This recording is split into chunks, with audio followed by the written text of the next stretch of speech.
Hello, Jurassic fans! Today is day 1 of Jurassic World Evolution 3, so without further ado, let's get right into the first mission of the campaign.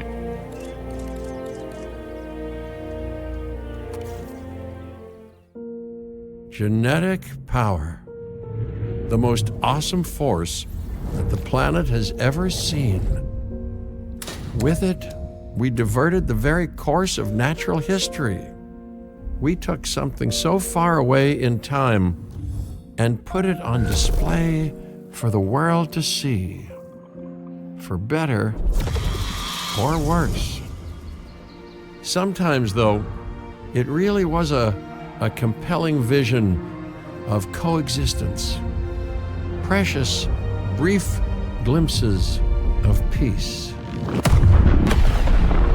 Emphasis on brief.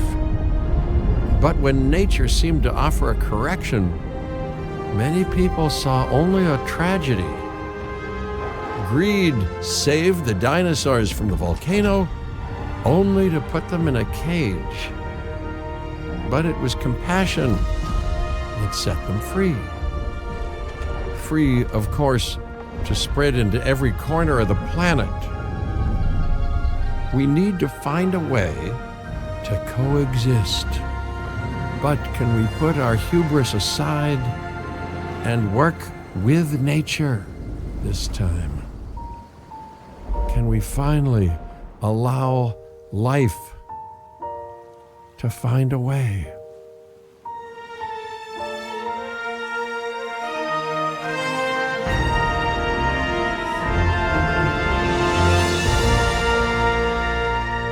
Alrighty, so the first mission of the game begins in the Badlands of Montana.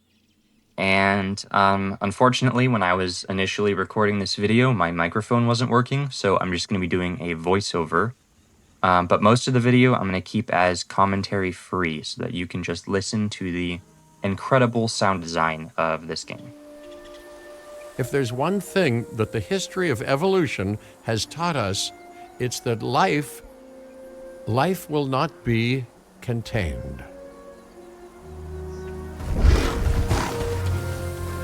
Life breaks free. And that's exactly what it did, time and time again, tearing down barrier after barrier, until finally we arrived here, this Jurassic world. There is no path left to travel but forwards. No viable option but coexistence with the dinosaurs. It's a rocky road ahead of us, less rocky, perhaps, under the right management.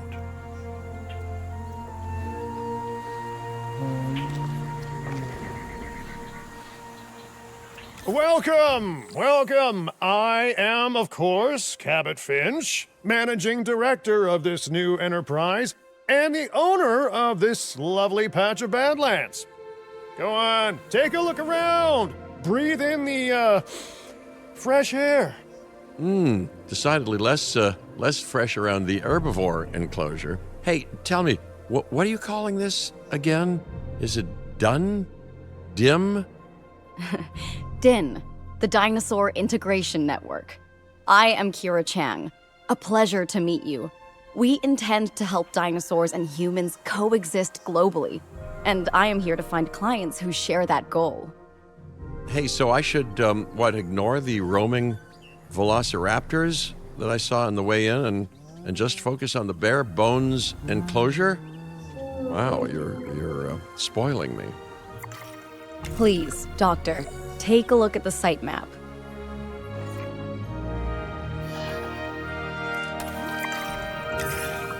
Not only does this map allow us to oversee the site, but it also shows that the raptors are no longer nearby. We have plenty of time. Oh yes, plenty of time, sure. Until, of course, we don't. To kick things off, some rescues will be arriving here any time now. Let's use a delivery zone to transport them all in one trip. It saves time and, even better, a boatload of chopper fuel,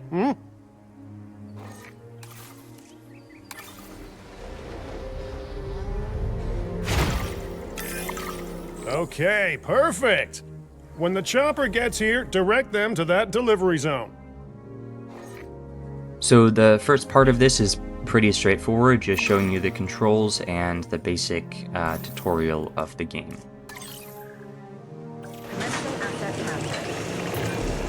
Excellent!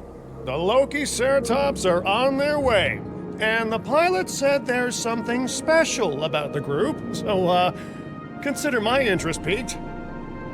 Ah, our other important guest has arrived. Dr. Dua, welcome to Montana. And thank you for inviting me. Your goal to help dinosaurs thrive has certainly caught the conservation sector's attention. I truly hope you can succeed. Ha! So do I. So do I. There's a little pause in the dialogue here, so while I wait for this thing to deliver, I just wanted to mention that the gameplay in this game surprisingly feels a lot more satisfying than both of the other Evolution games. Which I didn't even think was going to be an improvement, but I noticed that there are some things that are heavily improved. Also, these baby dinosaurs just look absolutely A wild, fantastic. juvenile dinosaur. Absolutely remarkable. And not a common sight these days. You know, the mind boggles thinking about how its experiences now will shape it. Will its future be peaceful? Chaotic? The deciding factor, I suspect, is you. What a beautiful young dinosaur. Can we perhaps observe it more closely? Dinosaur appeal is one of the things that'll draw new guests to a site. And boy, oh boy, do juveniles sell entry tickets.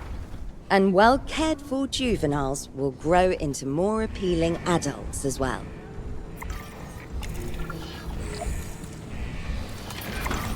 As dinosaurs explore their new enclosure, they'll form a territory. It's inside this territory that their environment must meet their needs. Some dinosaurs play well with others, some less so. Keep an eye on who's sharing an enclosure with who.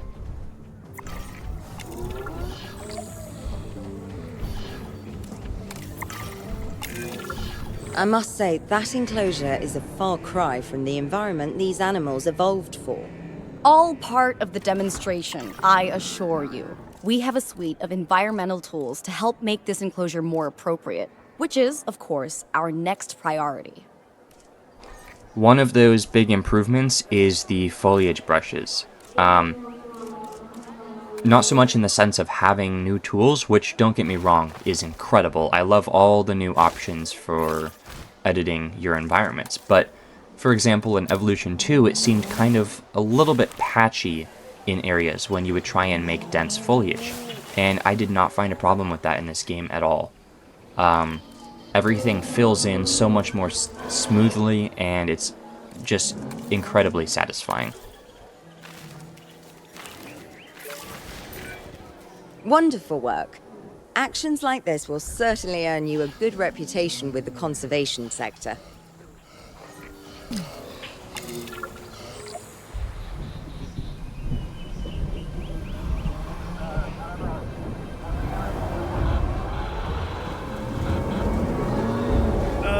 Not to alarm you all, but is that A sandstorm, and it came out of nowhere.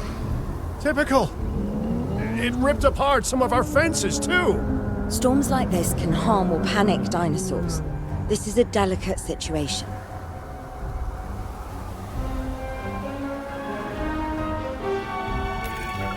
Right. A spooked giant is a big threat to our guests. The priority needs to be tranquilizing it with the capture team chopper. We can repair the enclosure later. Obviously, this game would not be an Evolution game without its fair share of emergency situations and calamities. So right off the bat, you get introduced to a sandstorm, which is, again, part of the tutorial period, introducing you to that major, mechanic of the game and how to handle those situations, which it's honestly not too much different from Evolution 2 in the sense of you just handle emergencies as they come up, and then nice you move on shooting. with your park. Those dinosaurs won't be waking up anytime soon, so you've earned us some breathing space. Now, I'm not exactly adept with a hammer, so let's bring in the experts. We need a maintenance facility, and like yesterday. Every facility placed will need to be connected to our path network. Now get out there and repair everything you can. These maintenance teams are a new mechanic that wasn't previously introduced in the other games, and you need these to repair fences and buildings rather than ranger teams. Dr. Malcolm, your testimonials would really make a difference. We need the support of the conservation sector if anyone will take us seriously. And if they don't, Din is going down. And taking what's left of my money and self-respect with it. John Hammond said something similar when he brought me and the others to Jurassic Park. You know, I could dig out the report that I made for him, but I'd need to update some details, like oohs and ahs and running and screaming, you know, that sort of thing. I'm not sure that now is the time for that conversation, Mr. Finch. Let's focus on the task at hand for the moment.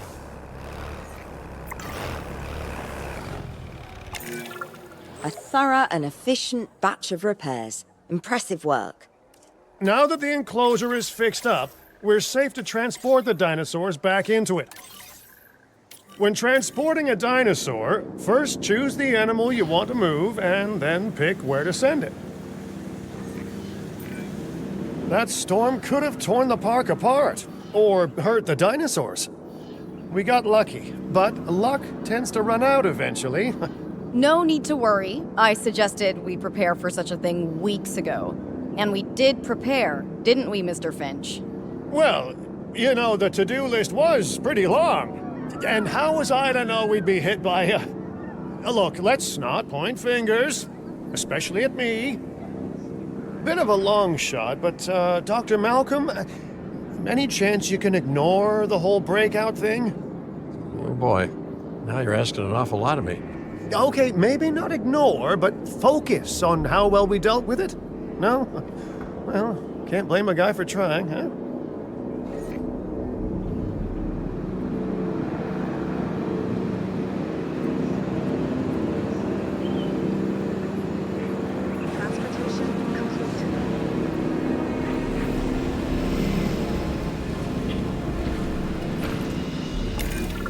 Let's place down some maintenance posts across the site. They'll let your maintenance ATVs patrol and fix the place up automatically.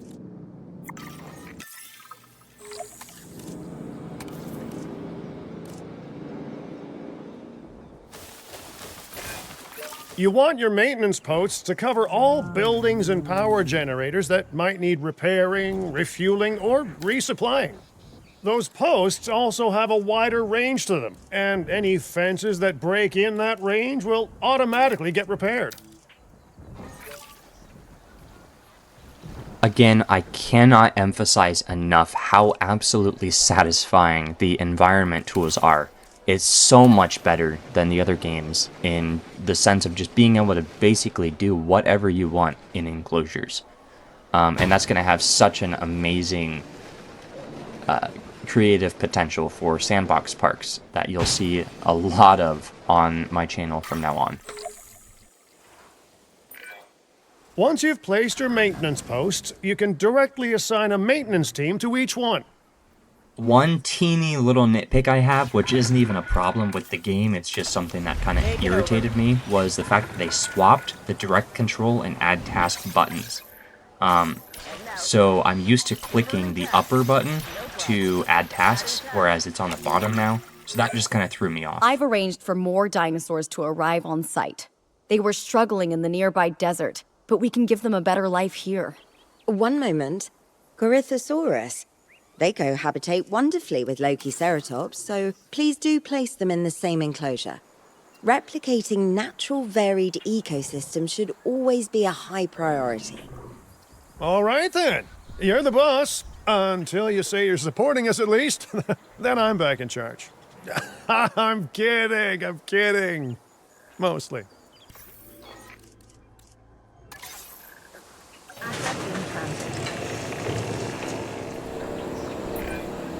This place is shaping up faster than I expected. The benefit of hiring the right park manager, eh? I mean, just take a step back and look at what you've done already. This site is our very own window into prehistoric Montana. Diplodocus? Check. Lokiceratops? Check. Corythosaurus? Well, here we go.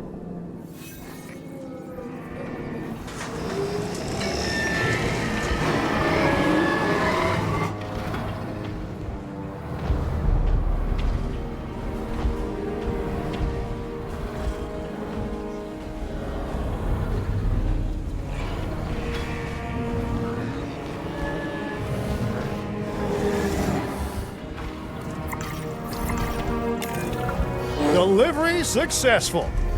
Now, we better make sure those dinosaurs are loving their new home. I mean, I'm sure they are, but I pride myself on being a good host. Or at least a passable one. They could certainly be more comfortable here.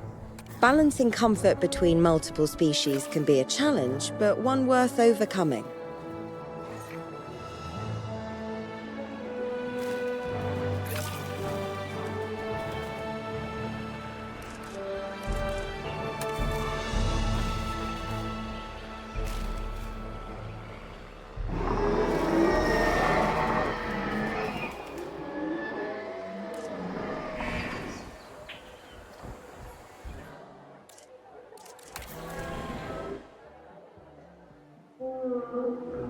Damage found, but I'm on it.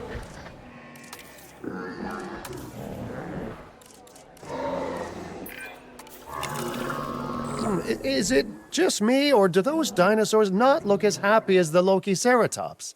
Like many species, they need males in their herd to truly thrive. Male dinosaurs are rather rare, though, so there's little we can do. Perhaps Din isn't a good fit for the conservation sector. Your work is inspiring, but the dinosaurs need something extraordinary if they're to get a foothold in the wild. You know, the dinosaurs aren't adapting fast enough to reproduce on their own. The course of natural history is trying to reassert itself, and you simply cannot fight nature. But we could work with it. I know of a research station developing not only male dinosaur synthesis, but sustainable breeding programs too. If it will earn your support, I suggest that we all head there immediately. Just to check, we're, coming back here, right? Oh, we must. If that research succeeds, we have to return to reintroduce male dinosaurs to these herds. All right, my bags are packed, so let's go. That is pretty much everything for the first part of the game, the first mission, the tutorial, if you will.